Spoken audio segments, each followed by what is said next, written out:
Il existe des milliers, voire des millions d'églises à travers le monde, qui prétendent œuvrer au nom de Dieu. Cependant, je peux vous affirmer que beaucoup d'entre elles, probablement 99%, égarent les fidèles et les mènent tout droit en enfer.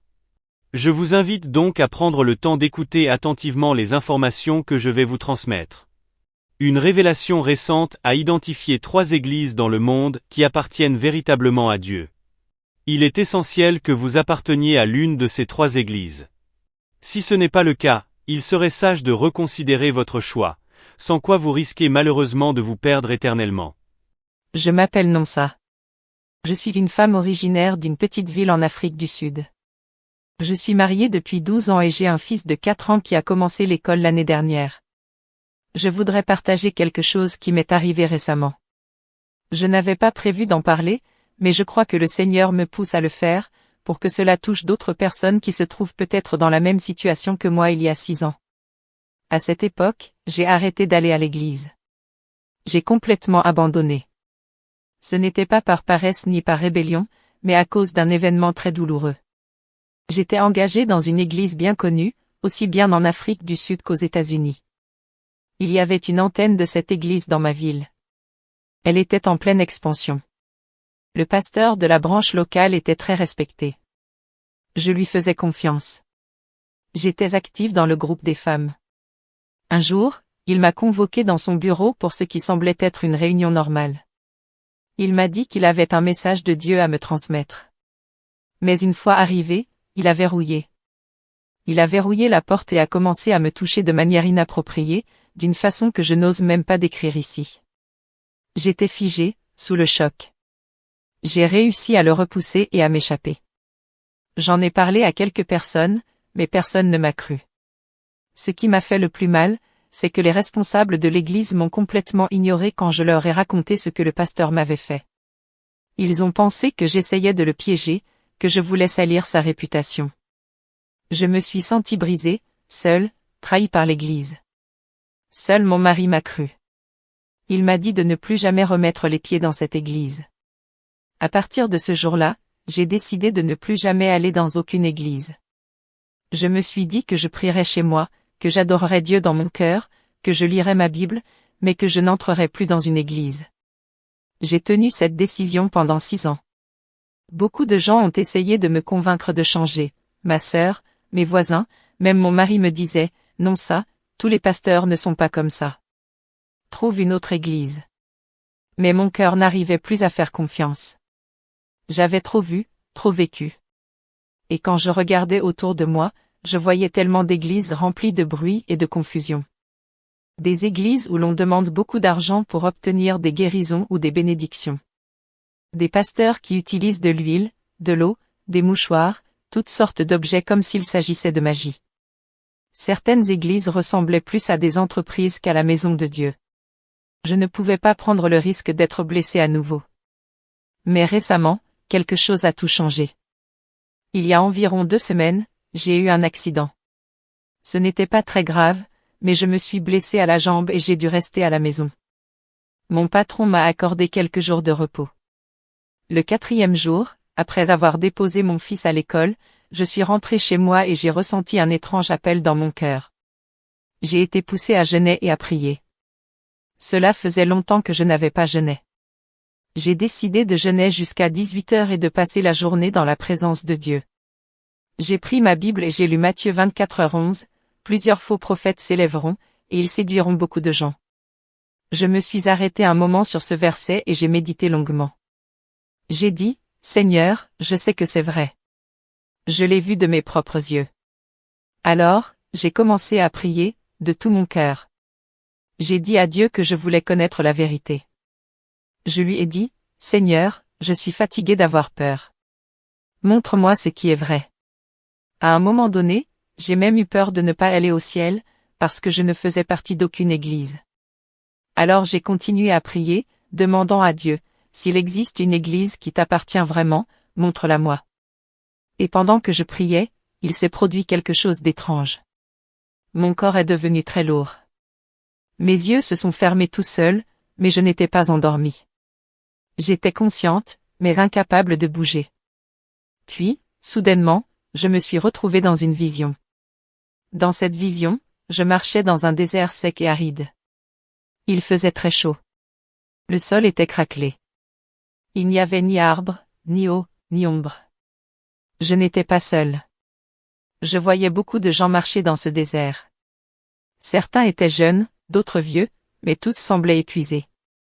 Leurs vêtements étaient sales, leurs visages pâles. Beaucoup tombaient à terre, épuisés. J'ai essayé de parler à une femme, mais elle n'arrivait même pas à me répondre. Elle m'a seulement regardé en pleurant. En continuant à marcher, j'ai vu des os sur le sol, des squelettes, des os desséchés partout. J'ai ressenti une profonde douleur dans mon cœur. Puis j'ai entendu une voix. C'était celle du Seigneur. Il m'a dit: Voici mon peuple. Ils suivent des églises qui ne viennent pas de moi. Ils marchent dans des lieux où mon esprit n'est pas présent, et beaucoup meurent spirituellement. Alors, le Seigneur a pris ma main, et tout à coup, nous n'étions plus dans le désert, mais dans un jardin. Ce jardin était magnifique, des arbres verdoyants, des fruits, des légumes, des fleurs. L'air était pur. Le soleil brillait doucement. Je voyais des gens là aussi, mais ils étaient différents. Ils étaient propres, ils souriaient. Leurs vêtements étaient blancs et lumineux. Certains mangeaient les fruits des arbres, d'autres buvaient l'eau d'une rivière claire toute proche. Le Seigneur m'a dit: Ceux-ci sont dans les églises qui m'appartiennent. Mon esprit est avec eux. Je les nourris par ma parole. Ils grandissent. Ils sont forts. Il m'a ensuite demandé de m'asseoir. Je me suis assise sous un arbre, et il a commencé à me révéler les églises qui lui appartiennent réellement. Il a dit: Il y a beaucoup d'églises dans le monde aujourd'hui, mais seulement 3 me sont véritablement consacrées. Les autres sont remplies de mensonges et d'illusions. La première église qu'il m'a montrée était humble. Elle n'était pas grande, elle n'avait ni lumière ni spectacle. Mais les gens étaient remplis d'amour. Le pasteur était aimant et humble. Les membres étaient remplis du Saint-Esprit. Le pasteur prêchait uniquement la Bible, sans rien ajouter ni retrancher. Les fidèles jeûnaient, priaient et menaient une vie sainte. Le Seigneur a dit: Voici l'église de la vérité. Ils obéissent à ma parole. La deuxième église que j'ai vue était centrée sur l'aide aux pauvres. Je les ai vus distribuer de la nourriture, des vêtements et de l'amour à ceux qui n'avaient rien. Le pasteur était très humble. Il portait des vêtements simples. Il enseignait aux membres comment sortir évangéliser, comment aimer les autres. Je l'ai vu laver les pieds des gens. J'ai pleuré en voyant cela. Et le Seigneur a dit: Voici l'église du service. Ils me servent en servant les autres. La troisième et dernière église que j'ai vue était une église de prière. J'y ai vu des personnes prier jour et nuit. Elles pleuraient, imploraient la miséricorde de Dieu, intercédaient pour les nations et pour les âmes perdues. Je voyais littéralement du feu monter de leurs prières vers le ciel. Le Seigneur m'a dit: C'est l'église d'intercession. Ce sont eux qui se tiennent à la brèche. Ensuite, le Seigneur m'a montré d'autres églises. En apparence, elles semblaient belles. De grands bâtiments, des pasteurs riches, des gens qui dansaient et criaient de joie.